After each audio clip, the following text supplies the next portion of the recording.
Good evening, guys, or good afternoon, whenever you're watching this podcast. It's Coach House or Vulcan, depending on which podcast you listen to, or if you listen to both. I'm going to collaborate with myself. I'm going to do the Sunday Smoke podcast and do House Family Fitness podcast all together as one. Because I have so many different identities. But this topic that I've been thinking about and was motivated to speak about a little bit more today or this weekend because of my experiences, I've been thinking about making some notes. I've actually got some notes right here with me. I've actually typed out the first page and the other pages I have in my wonderful hieroglyphics, so you have to bear with me just a little bit. Some of the current events that are going on and some of the things that I've experienced and expanded my knowledge on is what I want to talk about a little bit, or bring into the subject of what I want to talk about. I'm thinking the title to this podcast, multi-episode podcast, should be "What's Your Plan B?" I want to almost call it, I came up with this title of The Tyranny of Convenience. I've experienced a lot of things, or seen, I haven't experienced it, but I've seen people rely on convenience so much, and it almost frightens me, because we're getting to a point where everything's been so good for so long that if you had to do something, you either don't want to or you probably physically can't. And that to me is a big problem, because it goes back into the kind of the past couple teasers or episodes I've produced or we've produced and given to you. We've brought up the idea of technology, of what we can do with this, what we're using to measure this. And I started thinking about it today. I used, just for an example, never been to this certain address Saturday. So I used my GPS to get there, right? I mean, that's what you do. But I used it Saturday because I've never been there. I returned from there Saturday afternoon. And this morning when I went back, did I use the GPS? No.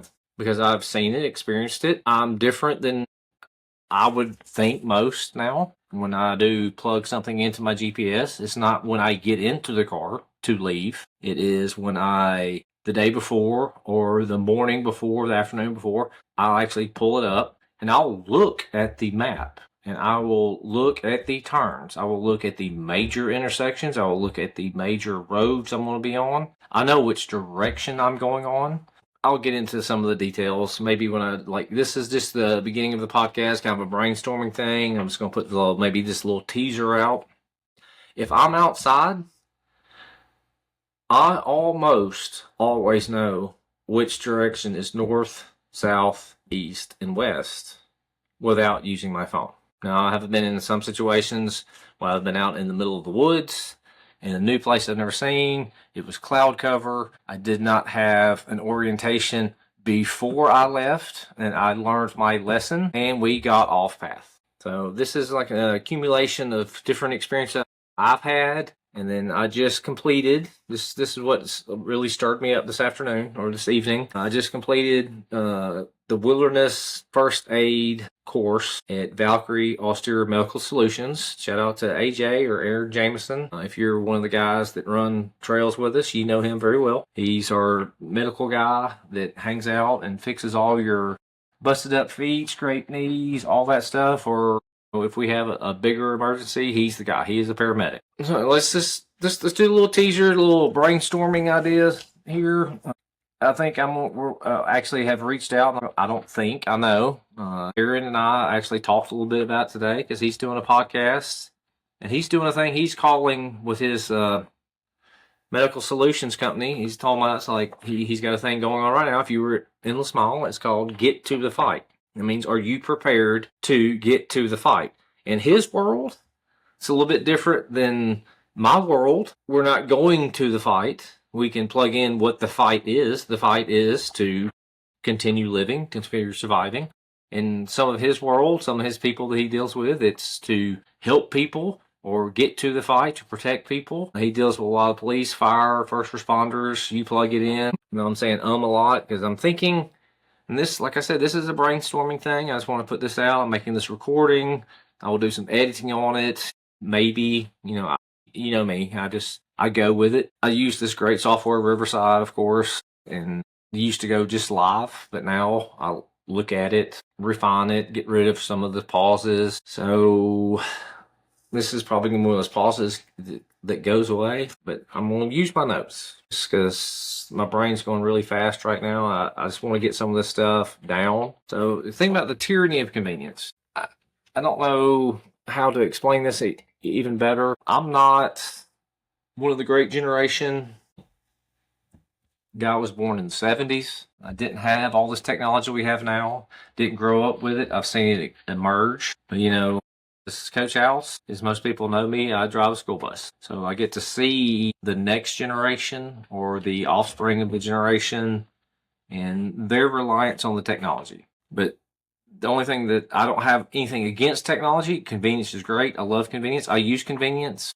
I'll tell on myself a little bit. I use the Starlink system, which I've talked about before on our podcast on Sunday Smoke. I probably have it on the House Family Fitness podcast to get high-speed internet because where I live, we didn't have access. We had DSL at best for a long time. So if you remember, if you're a long-time viewer, listener, follower, the original Sunday Smoke podcast were terrible for is visual quality, audio quality, and it's not just the people visual quality, it was the video.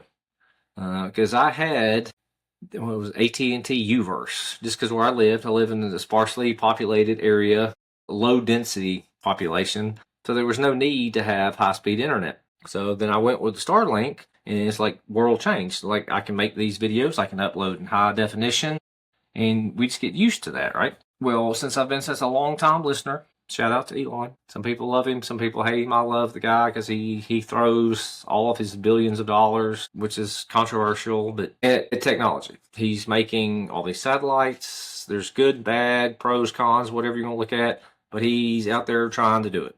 But since I've been such a long time customer, I applied for the Starlink. How long I applied for the Starlink when I first saw it.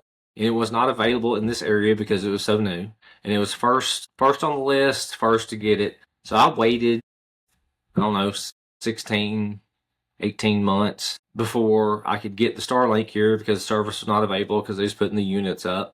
And I got it. I was one of probably the first in this area, depending on who signed up before me. That doesn't make any difference. But his offer, or Starlink's offer, or however you want to say this, because I've been with them so long, I have this opportunity to use, just look at that convenience. I had one of the students' parents told me their student's not riding tomorrow, and I know immediately now, even during the podcast, that he is riding tomorrow, so I will stop and get him. They only told me that for the reason that he was not going to go to school tomorrow because I don't have to go down a certain way. I can actually cut the route short. I don't have to go all the way through the neighborhood. I can pick up the one stop and then evacuate. But going back to the Starlink, since I've been with them for so long, they have the Starlink Mini. So I have the opportunity to get the Starlink Mini because I've been a long-time customer and get a slight discount on the service and the ability to get a discount on the use of the equipment or having the equipment. I don't need it. I just think it's cool. So I went for it. So what that means now is in the Suburban that I have, my little suburban campers that I call it, I have the Starlink Mini. And that spurred my ideas. Like, I don't need this, but I really want it. It's a great convenience. It's cool. Because what that means is I have my Starlink service wherever I go. I mean, there's different things I have to do to get the high speed and change this and tell them I want it for this month. It shows how much convenience we have in this world. It made me really start thinking, because my philosophy studies or whatever, we're getting so dependent on our convenience. We're so used to our convenience. And I think it's almost to a fault. I can't stop. I mean, it's like that. It's like, I just saw that message, had another message come in, and it's like I automatically go to it. So that's why I'm going to call it the tyranny of convenience, because it is tyrannical. It is taking over. It is forcing our moves, if that makes sense. So, okay, just one point. I came up with so many examples. That's why I had to make notes. It's like there's a failure point in this technologies or these conveniences, I should say technologies. Technology bring convenience. I'll give you a scenario. You're on a road trip or you're on a day trip. You're away from your home, wherever you live, domicile, whatever you want to call it, where you stay, just it doesn't matter. You're 100 miles from home. right? Your car fails. Something catastrophic happens, something maintenance-wise happens. Some means you have no more locomotion with your vehicle. It could be 2 flat tires, because you only have one spare. You didn't charge your phone, or service is down. That happens. Very rare. You can see how rare it is. Just for another example, if the actual service goes down, there's so much frustration and panic on people in general, not a person, but on people, that they don't have that convenience they're so used to. That's kind of what I'm aiming this podcast at, is like the convenience. We've had convenience for so long, we expect it. My favorite saying here recently is like, I'm amazed we survived as a species. Let's go back to my scenario. It's like it's multiple things have happened in the short past or recent past that made me think about things like this. Right. So we're driving. You went somewhere. You had a failure in the vehicle. You're 25 miles away, 100 miles away, 150. It doesn't matter. You're away. Car's failed. You used your phone all morning because you're reading a book, you're surfing YouTube, you're whatever. You plug in whatever. It doesn't matter. You're playing. That doesn't matter. The phone battery, set. There's no signal. Did you look at the map before you left? Or if that map goes away, do you know where you're at? Do you know that you're 100 miles north of where you need to be? Are you 5 miles east of where you need to be? I don't know. It's not a survival thing, but it is a survival thing, right? So what happens? What are you going to do? Like, what's your backup plan? What is your plan B? Right? So your car's failed, so your locomotion's gone, and you have locomotion, or most people do. I know there's people out there that would be very scary, detrimental. My car breaks down on 42 over here. Everybody knows where that is. Like, I know I'm going east. Max out, would be going east and turn right on 42. So now I'm going south. My car breaks down. I'm sure there's houses, but there's big estate lots. They're way off. Sunday afternoon, nobody's home. Or do I have to count on somebody's home? Do I know which way to go? If I continue to walk south, I know it's going to be a longer trip for where I broke down than if I walk north, because I know where the last gas station is. I was aware, or just know from being through that area many times. But what if it's 3 miles? Do I have the capacity to walk the 3 miles? Am I wearing flip-flops only? And if I am wearing flip-flops only, do I have the capacity to walk the 3 miles, to use somebody else's phone, or to call somebody to pick me up there, to call a wrecker? That makes me think. It's like, we're so convenienced and everything. What happens if it goes away? Or if I get to the convenience store and, I don't travel with copious amounts of water, or if I have water, it's like in the cup. I mean, obviously this is beer because it's Sunday afternoon, Sunday smoke. I enjoy having a frosty beverage. What if I had just stopped here, or I was going somewhere to enjoy a frosty beverage? That's the only thing I have. Okay. What if I need more? I mean, I'm not looking at prepper stuff, but do I have the capacity to go without it for a certain period of time? It's the things to think about. It's like, or dependency. Like, we are dependent on the phone. Out of convenience, most of I don't want to sound like an old man, but the younger generations are dependent on the map feature on their phone. If they don't have it, they can't get to their destination. They've never been exposed to or know how the road system works. I had this discussion with one of my clients this week at his in-home thing. There are so many people that I've been around that if I took them somewhere and dropped them off and told them find downtown Montevallo, I don't know how many people would know which way to go following the roads. I mean, it's a dependence on convenience. I mean, it's not a bad thing, but it gets to be where it could be a liability. I'm not saying zombie apocalypse is coming, but what if it did? Just kidding. Or not. That's the Sunday smoke coming out of me. All right. So if you this is another thing. brought it up. I'm going to pick on some of my fellow coworkers. I drive the school bus, and we had the chief challenge here recently. And the chief challenge is the police chief and fire chief in Montevallo put on this event for the community. It has students involved. It has police, fire, bus drivers made a team, and it originally started for Impact Montevallo, which is decisions today impact your future. Kind of like if you're an older guy like me, it's probably close to the DARE program. Don't make dumb decisions. Don't like drugs, alcohol, any kind of stuff like that, because it will impact your future. I remember being a young man, and it's good information that hits most or some, but I'm going to get into that. But the deal is, I haven't done it in 3 or 4 years just because of schedule, doing different events and stuff. Having the peer group of the bus drivers, I couldn't talk some of them into it because one of the events is a run or relay. It's not necessarily a run. It turns into a run because we're competitive by nature, people, humans. Let me back up. The original Chiefs Challenge was you had to do their PT test, whatever you had to qualify to go through the academy or be on force. So there's a qualification and certain number of sit-ups in a minute, certain number of push-ups in a minute. You actually have to drag an object, which is, shaped like a body. It's like a little mannequin sandbag type thing, or the heavy mannequin. You have to do this in there's certain standards you have to hit, and it was a 1.5 mile run in a certain time. Well, they've made it more a little community friendly. So it's 6-person teams. You get to do relays. Everybody still has to do a certain amount of push-ups, a certain amount of sit-ups. It's not a minute qualifies. You have to do this number, and each person in your team have to do it. And then whoever gets first, there's points assigned. But the biggest aversion that I had with the adults that are in the school bus realm was they didn't want to do the 400 meters because they said they either couldn't or can't, or I get there's some competitive nature in that you don't want to per se show a weakness or failure or be the last one in a run environment in front of the community. I mean, I get that.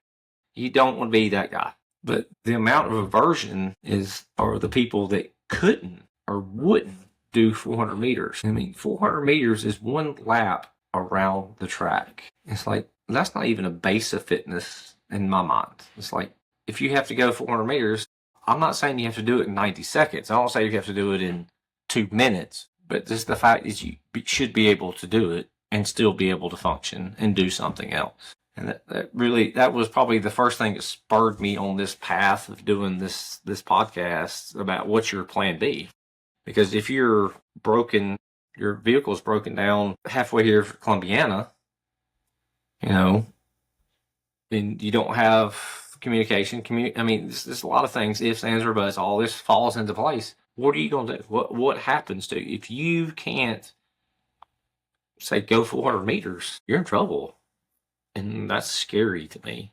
That's probably got me really thinking this, because I just did the wilderness first aid, austere medicine, and talk about different scenarios and mitigating problems and all that. Just like, this is how we mitigate problems. This is how we avoid problems. We increase our capacity, or if you can't do it, the best way, the preventative thing is, don't put yourself in that situation. It's like, if you can't do the 400 meters, you shouldn't leave anywhere that's 400 meters from where you're safe or where you have convenience.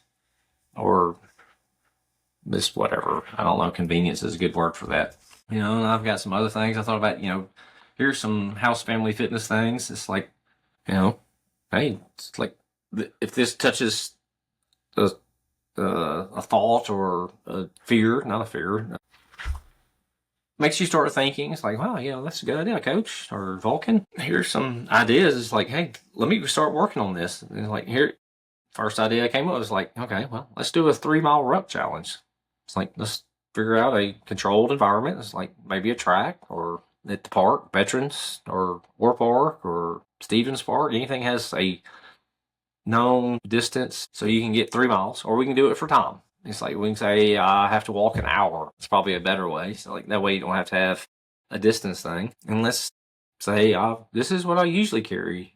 I have a purse, or I have a backpack. I have my laptop. I have this, and all this has to go with me because my locomotion has failed. So this is the first step. It's like, okay, well, Let me see what would happen. It's like we're playing pretend. Like you go to the park. I have all my stuff. I've got my little water bottle. I've got my little coffee cup. Like this is what I've got. This is what I have in my car right now. Like, well, I don't want to leave my iPad. I don't want to leave my phone. I'm gonna take, I'm gonna take my raincoat. It's like this is what I have to have. This is what I need to get to my next place. And let's go do it for 3 miles. Right? You can do 1 mile to start with, and just let's see. And it's like this is a controlled environment. If something happens, this is what my capacity is. This is how I'm gonna feel when I get there, or if I can get there in a reasonable amount of time, and then I'm not creating another problem by not being able to get there. Because if I leave my car and I can't get to the next place, well, now there's 2 problems. Somebody's looking for you, they find your car, and they don't know which way you went. Now we're looking for you. Let's get into my whole survival thing. Not survival. It's just having a plan B. But other things on here, like I put on here, being able to know which direction, which I think is very important. I don't know. Hopefully nobody will ever really have to use it. What if you had to get away from somebody's, like, or your child is young adult and they know they need to leave somewhere. They can't come with the person they left. Do they know which way to go if they had to leave? Well, I know that help is to the north. Walk them outside, say, which way's north? I know it sounds stupid, or it doesn't sound stupid. It's basic stuff. It kind of scares me. I put on here some functional things, be able to walk 5 miles in 2 hours. And I think that's very basic, but there's a lot of people that can't do it. I'm not faulting people for doing it. I want to do this to make them think about maybe they should do that, because now you're not a liability. I'm not saying probably that sounds bad, but if you can do this without convenience, or you can achieve this, it leaves more space to help people that can't. Does that make sense? Like now you've become a problem, or you've created a problem, and you could have mitigated that problem. I'm not saying you have to be some phenomenal athlete. I think that was one of my things I put in my handwritten stuff here, fancy and type stuff. It's like anything that's convenience, is like if it goes away, are you able or have capacity to overcome that deletion of convenience? Just start thinking about it. Yeah, so that's, I think give a lot of challenges. There's a lot of things. You should know some basic stuff, first aid wise.